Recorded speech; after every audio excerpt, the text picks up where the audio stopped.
Psychologist Michael Kosinski developed a method to analyze people in minute detail based on their Facebook activity. Did a similar tool help propel Donald Trump to victory? On November 9 at around 8:30 a.m., Michael Kosinski woke up in the Hotel Sun Aarhus in Zurich.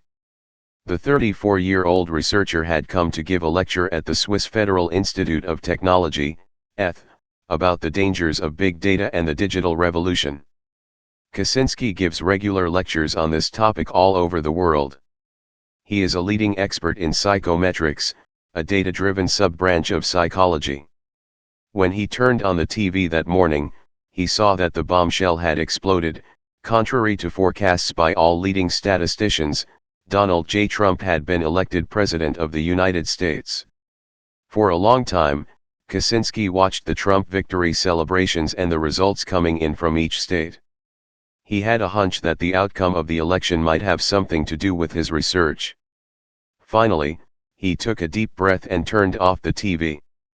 On the same day, a then little-known British company based in London sent out a press release: "We are thrilled that our revolutionary approach to data-driven communication has played such an integral part in President-elect Trump's extraordinary win." Alexander James Ashburn Nix was quoted as saying. Nix is British, 41 years old, and CEO of Cambridge Analytica. He is always immaculately turned out in tailor-made suits and designer glasses, with his wavy blonde hair combed back from his forehead. His company wasn't just integral to Trump's online campaign, but to the UK's Brexit campaign as well. Of these three players, reflective Kosinski, carefully groomed Nix and grinning Trump, one of them enabled the digital revolution, one of them executed it, and one of them benefited from it. How dangerous is big data? Anyone who has not spent the last 5 years living on another planet will be familiar with the term big data. Big data means, in essence, that everything we do, both on and offline, leaves digital traces.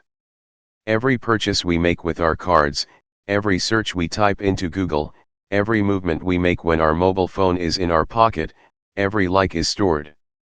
Especially every like. For a long time, it was not entirely clear what use this data could have, except, perhaps, that we might find ads for high blood pressure remedies just after we've Googled reduce blood pressure. On November 9, it became clear that maybe much more is possible. The company behind Trump's online campaign, the same company that had worked for Leave.eu in the very early stages of its Brexit campaign, was a big data company, Cambridge Analytica.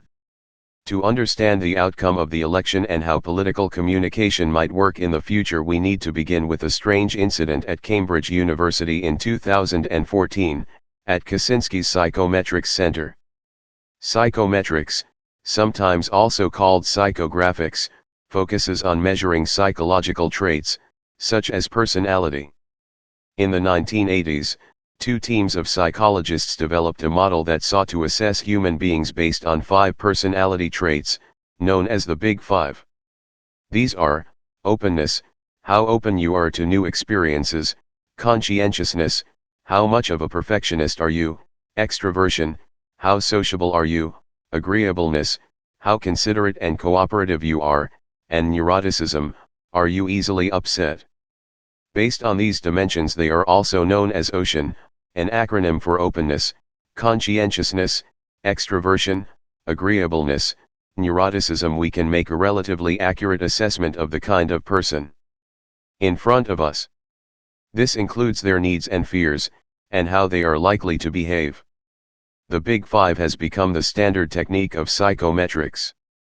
But for a long time, the problem with this approach was data collection, because it involved filling out a complicated, highly personal questionnaire. Then came the internet. And Facebook. And Kosinski. Michael Kosinski was a student in Warsaw when his life took a new direction in 2008. He was accepted by Cambridge University to do his PhD at the Psychometrics Center, one of the oldest institutions of this kind worldwide. Kosinski joined fellow student David Stilwell, now a lecturer at Judge Business School at the University of Cambridge, about a year after Stilwell had launched a little Facebook application in the days when the platform had not yet become the behemoth it is today. Their My Personality app enabled users to fill out different psychometric questionnaires, including a handful of psychological questions from the Big Five personality questionnaire: I panic easily, I contradict others. Based on the evaluation, users received a personality profile, individual Big Five values, and could opt in to share their Facebook profile data with the researchers. Followers of Lady Gaga were most probably extroverts, while those who liked philosophy tended to be introverts. Kaczynski had expected a few dozen college friends to fill in the questionnaire, but before long, hundreds, thousands, then millions of people had revealed their innermost convictions. Suddenly, the two doctoral candidates owned the largest dataset combining psychometric scores with Facebook profiles ever to be collected. The approach that Kaczynski and his colleagues developed over the next few years was actually quite simple. First, they provided test subjects with a questionnaire in the form of an online quiz. From their responses, the psychologists calculated the personal Big Five values of respondents. Kaczynski's team then compared the results with all sorts of other online data from the subjects: what they liked, shared, or posted on Facebook, or what gender, age, place of residence they specified, for example. This enabled the researchers to connect the dots and make correlations. Remarkably reliable deductions could be drawn from simple online actions. For example, men who liked the cosmetics brand MAC were slightly more likely to be gay. One of the best indicators for heterosexuality was liking Wu-Tang Clan. Followers of Lady Gaga were most probably extroverts, while those who liked philosophy tended to be introverts. While each piece of such information is too weak to produce a reliable prediction, when tens, hundreds, or thousands of individual data points are combined, the resulting predictions become really accurate. Kaczynski and his team tirelessly refined their models.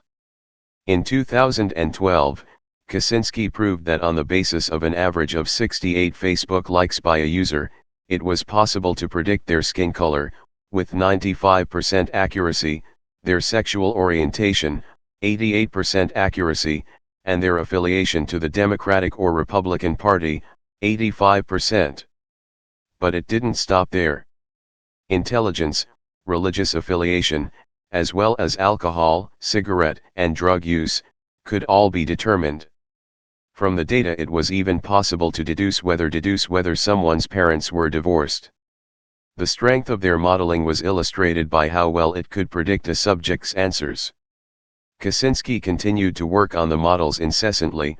Before long, he was able to evaluate a person better than the average work colleague, merely on the basis of 10 Facebook likes. 70 likes were enough to outdo what a person's friends knew, 150 what their parents knew, and 300 likes what their partner knew. More likes could even surpass what a person thought they knew about themselves. On the day that Kaczynski published these findings, he received 2 phone calls. The threat of a lawsuit and a job offer. Both from Facebook. Only weeks later Facebook likes became private by default. Before that, the default setting was that anyone on the internet could see your likes. But this was no obstacle to data collectors.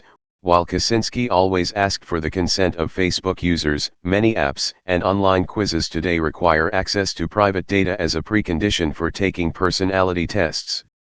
Anybody who wants to evaluate themselves based on their Facebook likes can do so on Kaczynski's website, and then compare their results to those of a classic ocean questionnaire, like that of the Cambridge Psychometrics Center.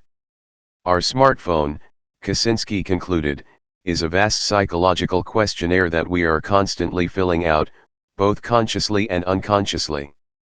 But it was not just about likes or even Facebook. Kaczynski and his team could now ascribe Big Five values based purely on how many profile pictures a person has on Facebook, or how many contacts they have, a good indicator of extroversion. But we also reveal something about ourselves even when we're not online. For example, the motion sensor on our phone reveals how quickly we move and how far we travel. This correlates with emotional instability. Our smartphone, Kaczynski concluded, is a vast psychological questionnaire that we are constantly filling out, both consciously and unconsciously. Above all, however, and this is key, it also works in reverse. Not only can psychological profiles be created from your data, but your data can also be used the other way round to search for specific profiles, all anxious fathers, all angry introverts, for example, or maybe even all undecided Democrats. Essentially, what Kaczynski had invented was sort of a people search engine. He started to recognize the potential but also the inherent danger of his work. To him, the internet had always seemed like a gift from heaven. What he really wanted was to give something back, to share. Data can be copied, so why shouldn't everyone benefit from it? It was the spirit of a whole generation, the beginning of a new era that transcended the limitations of the physical world. But what would happen, wondered Kaczynski, if someone abused his people search engine to manipulate people? He began to add warnings to most of his scientific work. His approach, he warned, could pose a threat to an individual's well-being, freedom, or even life. But no one seemed to grasp what he meant. Around this time, in early 2014, Kaczynski was approached by a young assistant professor in the psychology department called Alexander Kogan. He said he was inquiring on behalf of a company that was interested in Kaczynski's method, and wanted to access the My Personality database. Kogan wasn't at liberty to reveal for what purpose, he was bound to secrecy. At first, Kaczynski and his team considered this offer, as it would mean a great deal of money for the institute, but then he hesitated. Finally, Kaczynski remembers, Kogan revealed the name of the company, SCL, or Strategic Communication Laboratories. Kaczynski Googled the company. "We are the premier election management agency," says the company's website. SCL provides marketing based on psychological modeling. One of its core focuses, influencing elections. Influencing elections. Perturbed, Kaczynski clicked through the pages. What kind of company was this? And what were these people planning? What Kaczynski did not know at the time, SCL is the parent of a group of companies. Who exactly owns SCL and its diverse branches is unclear, thanks to a convoluted corporate structure, the type seen in the UK Companies House, the Panama Papers, and the Delaware Company Registry. Some of the SCL offshoots have been involved in elections from Ukraine to Nigeria, helped the Nepalese monarch against the rebels, whereas others have developed methods to influence Eastern European and Afghan citizens for NATO. And, in 2013, SCL spun off a new company to participate in US elections, Cambridge Analytica. Kaczynski knew nothing about all this, but he had a bad feeling. The whole thing started to stink, he recalls. On further investigation, he discovered that Alexander Kogan had secretly registered a company doing business with SCL. According to a December 2015 report in The Guardian and to internal company documents given to DOS magazine, it emerges that SCL learned about Kaczynski's method from Kogan. Kaczynski came to suspect that Kogan's company might have reproduced the Facebook likes-based Big 5 measurement tool in order to sell it to this election-influencing firm. He immediately broke off contact with Kogan and informed the director of the institute, sparking a complicated conflict within the university. The institute was worried about its reputation. Alexander Kogan then moved to Singapore, married, and changed his name to Dr. Spector. Michael Kaczynski finished his PhD, got a job offer from Stanford and moved to the US. Mr. Brexit. All was quiet for about a year. Then, in November 2015, the more radical of the two Brexit campaigns, Leave.eu, supported by Nigel Farage, announced that it had commissioned a big data company to support its online campaign, Cambridge Analytica. The company's core strength, innovative political marketing micro-targeting by measuring people's personality from their digital footprints, based on the Ocean model. After the Brexit result, friends and acquaintances wrote to him, "Just look at what you've done." Now Kaczynski received emails asking what he had to do with it. The words Cambridge, personality, and analytics immediately made many people think of Kaczynski. It was the first time he had heard of the company, which borrowed its name, it said, from its first employees, researchers from the university. Horrified, he looked at the website. Was his methodology being used on a grand scale for political purposes? After the Brexit result, friends and acquaintances wrote to him, "Just look at what you've done." Everywhere he went, Kaczynski had to explain that he had nothing to do with this company. It remains unclear how deeply Cambridge Analytica was involved in the Brexit campaign. Cambridge Analytica would not discuss such questions. For a few months, things are relatively quiet.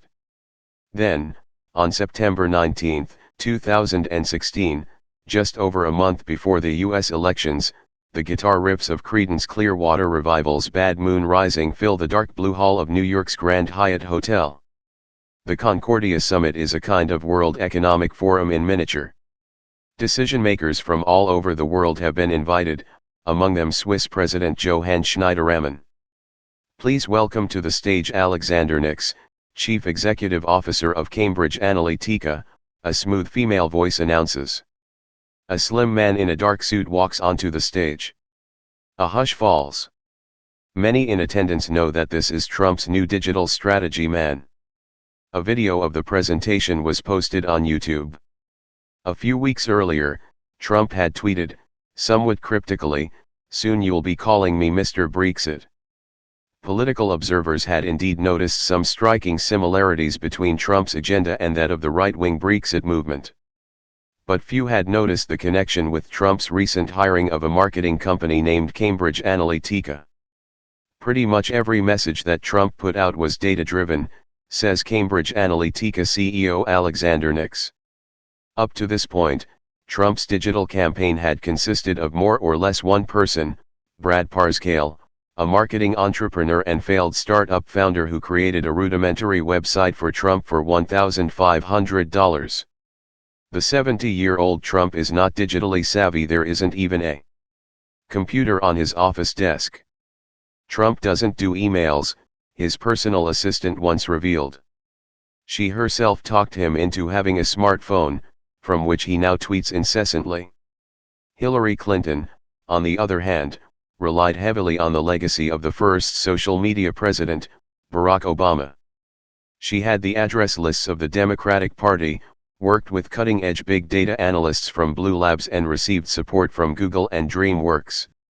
When it was announced in June 2016 that Trump had hired Cambridge Analytica, the establishment in Washington just turned up their noses. Foreign dudes in tailor-made suits who don't understand the country and its people? Seriously. It is my privilege to speak to you today about the power of big data and psychographics in the electoral process. The logo of Cambridge Analytica, a brain composed of network nodes, like a map, appears behind Alexander Nix. Only 18 months ago, Senator Cruz was one of the less popular candidates, explains the blonde man in a cut-glass British accent, which puts Americans on edge the same way that a standard German accent can unsettle Swiss people.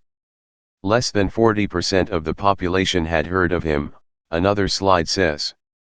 Cambridge Analytica had become involved in the U.S. election campaign almost 2 years earlier, initially as a consultant for Republicans Ben Carson and Ted Cruz.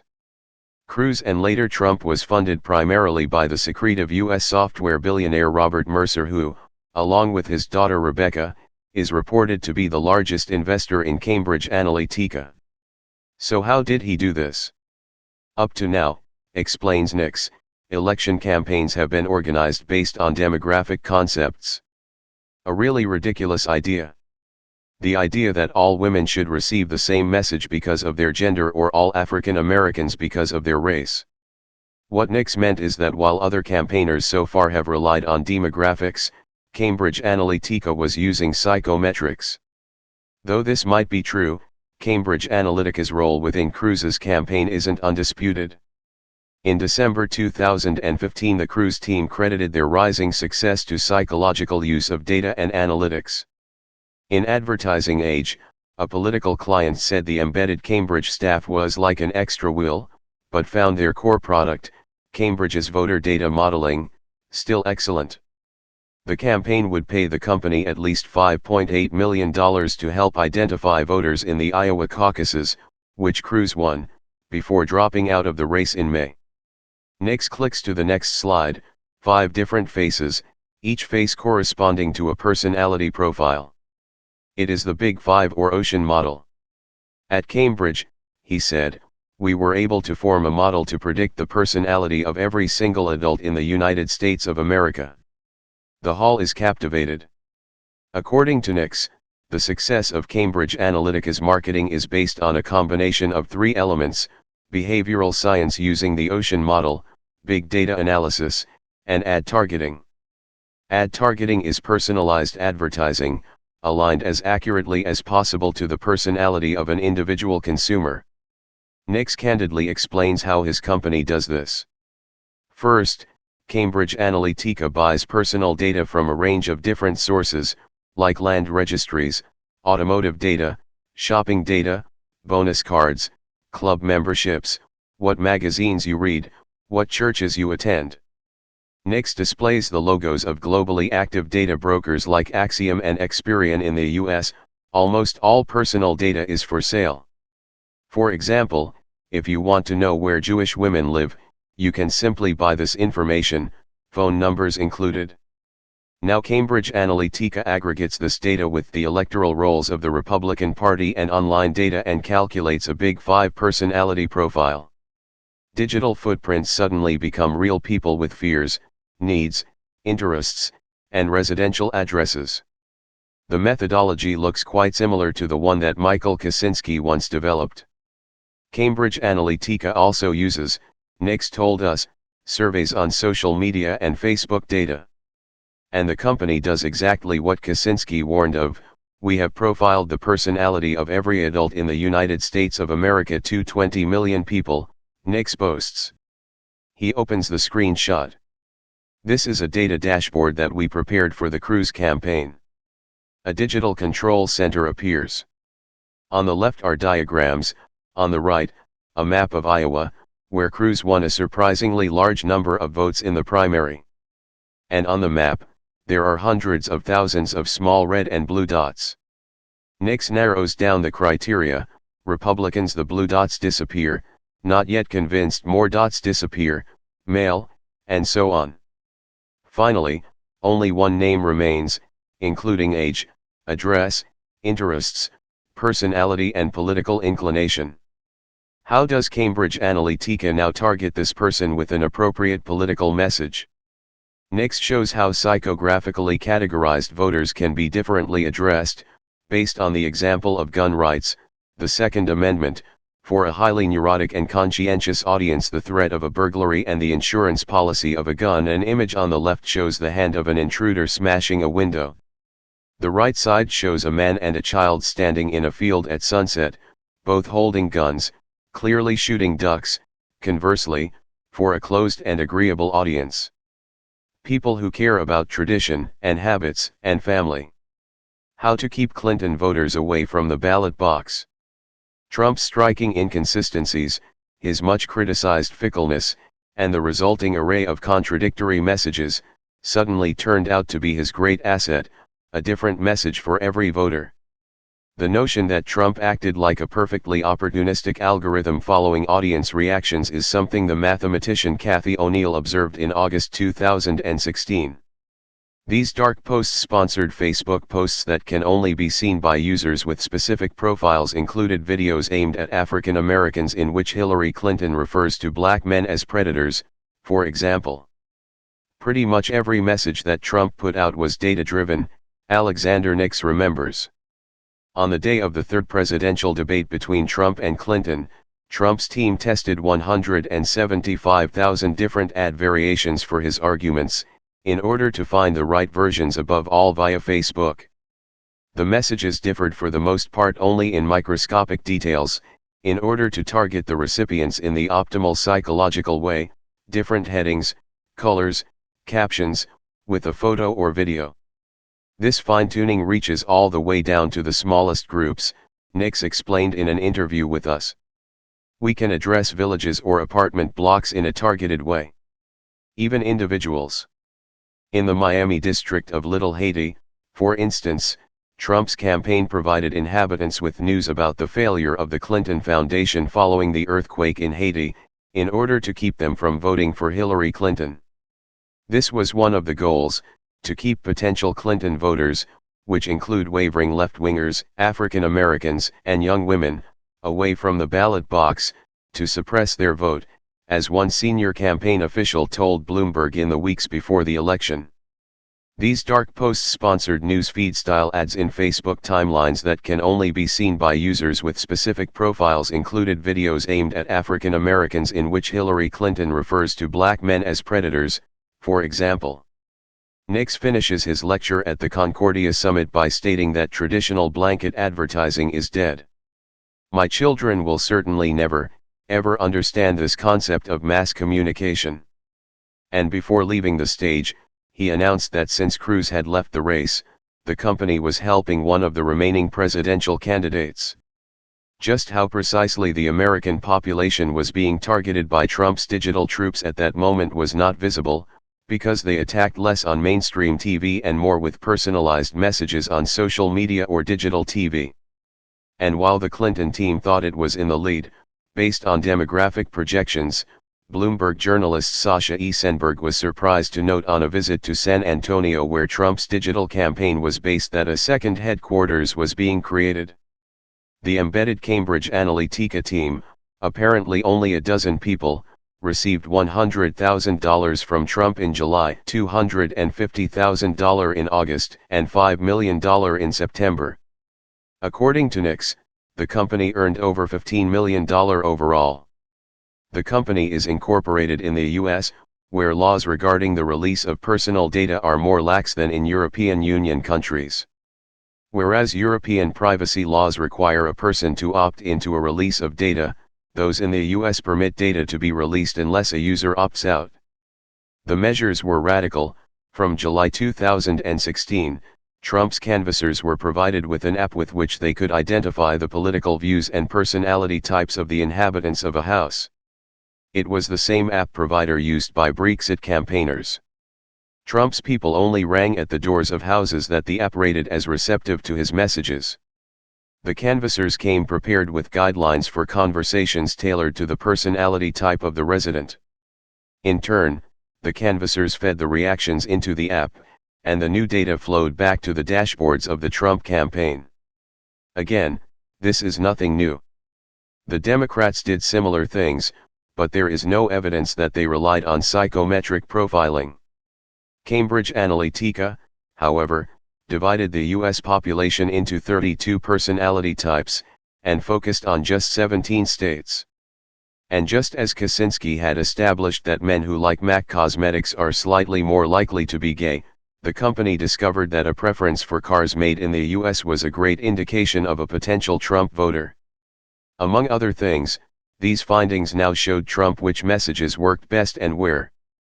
The decision to focus on Michigan and Wisconsin in the final weeks of the campaign was made on the basis of data analysis. The candidate became the instrument for implementing a big data model. What's next? But to what extent did psychometric methods influence the outcome of the election?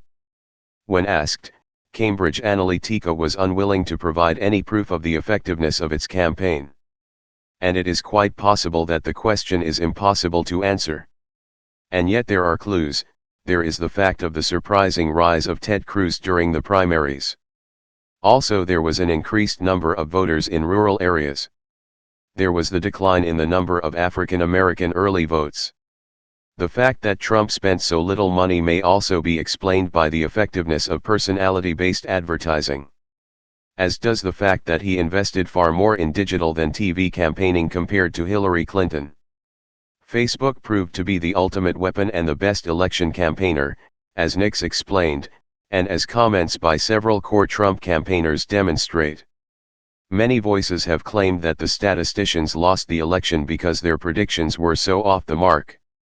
But what if statisticians in fact helped win the election but only those who were using the new method? It is an irony of history that Trump, who often grumbled about scientific research, used a highly scientific approach in his campaign. Another big winner is Cambridge Analytica.